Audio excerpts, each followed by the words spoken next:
Greetings, I'm Matt Arnold. I'm the co-founder and chief catalyst here at Spark Consulting Group. Fresh off a retreat from a community leadership program where we were talking about the importance of teams and community. And I wanted to spend a few minutes to share this with my cohort and also think that this might be valuable for a broader group. I want to talk to you about teams and how to improve team dynamics. Today's projects usually are complex and they require dynamic and typically ad hoc teams. What we need to do to improve teamwork is have a good model for communication.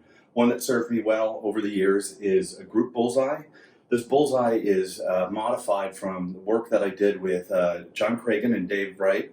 They were mentors of mine in grad school, and I've been able to apply this to many projects, many organizations over the past 2 decades. So I want to share with you what's been really helpful for me and how we balance and get to group outcomes. So when we talk about group communication or high-performing teams, there's usually 4 outcomes that teams are able to balance and manage, and they're able to flex to maximize the positive attributes of all of these. Those are productivity, quality, consensus, and membership satisfaction. And a lot of times we can see the tensions there of balancing productivity and quality. Maybe if we move faster, we can get more done, but the quality might be a little lax. Or if we move a little faster, we might not have as much consensus, or sometimes slowing down for consensus may improve satisfaction and quality, but productivity slips. What we want to do is maximize these outcomes. So how do we maximize these 4 outcomes? Well, there are 4 types of talk or communication that really help us get there. And that is task talk, role talk, trust talk, and team talk. Now, the forms of talk is really the modes of communication. It's not just verbal communication. Usually it's good written communication, clear, concise. It's also followed up with communication that might be verbal or nonverbal. But I want to just quickly speak to these on how you can maximize the bullseye. Again, these 4 outcomes. When it comes to task talk, this is really making sure that we have clarity on tasks, that we have clear objectives, we have goals, and we know what the expected outcomes are for the team. Many times there's a lot of tension in teams when these aren't clear. That might be from on high, when somebody in the C-suite gives you a task, or it might even be the group themselves unsure on this. So make sure you're spending time dedicated to task talk. Now, when it comes to roles, it's important to realize that working in groups is work itself. It's the work, the real work, sometimes that people say, the work that we need to get done, but also managing a team. And so in addition to the role or hat that you might wear in your organization, there are 5 roles that need to be played in a good group. And again, that might be a different hat that you wear for the group. These, in healthy groups and high-performing groups, are rotated, so it's not the same person all the time, so you avoid role ruts.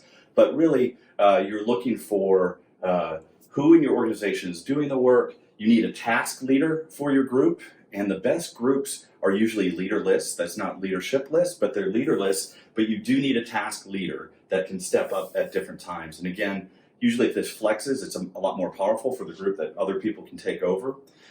When you're looking at the roles beyond task roles, you also need a social emotional leader. Somebody that's really looking out for the human side of the team and the team's well-being. You also need to have subject matter experts. Those might be information providers. That's probably the easiest role for people to play, especially in cross-functional groups. Why are you there? What unique or helpful information do you have that you can offer to the group? And then also a central negative. That might be like a devil's advocate, but what you really need with that central negative is just making sure that you're not jumping to consensus too quickly. You're doing the right thing and checking ideas as need be. And when it comes to trust talk or communication, remember that teams and organizations really move at the speed of trust. What are the things that really help with trust? These are things like self-disclosure, so that people know a little bit about you. It's about being role flexible, as we mentioned. It's helping with introductions, that people know each other, that we're reducing that tension of who are we and will we get along? How do I know you? And then also really important for trust, recognizing individual differences. Diverse teams outperform homogeneous teams. So the more that we can celebrate diversity of perspectives, backgrounds, opinions, and groups, we tend to have better outcomes. And then the team talk. What do I mean by team? And that's really our group consciousness or group identity. And really there we're going to focus on really what is our team or tribe about. We want to focus on celebrating work skills. So we don't, as a team, we don't celebrate demographic similarities. What we're celebrating is what we do and how we perform well as a team or group. And some of the ways that you can do that, make sure that you're telling and retelling positive group stories about what you've accomplished. So as you work on maximizing these 4 outcomes, productivity, quality, consensus, and satisfaction, remember that those are all tensions that need to be balanced. You're trying to maximize those outcomes. And how do you get there? You're dedicated to good task talk, good role talk, good trust talk, and good team talk. So I know these are really broad strokes. There are things that we need to balance. But if you'd like to follow up or want more information, just contact me at info@inspiredbyspark.com. That's info@inspiredbyspark.com. And best of luck on your next group project. Take care.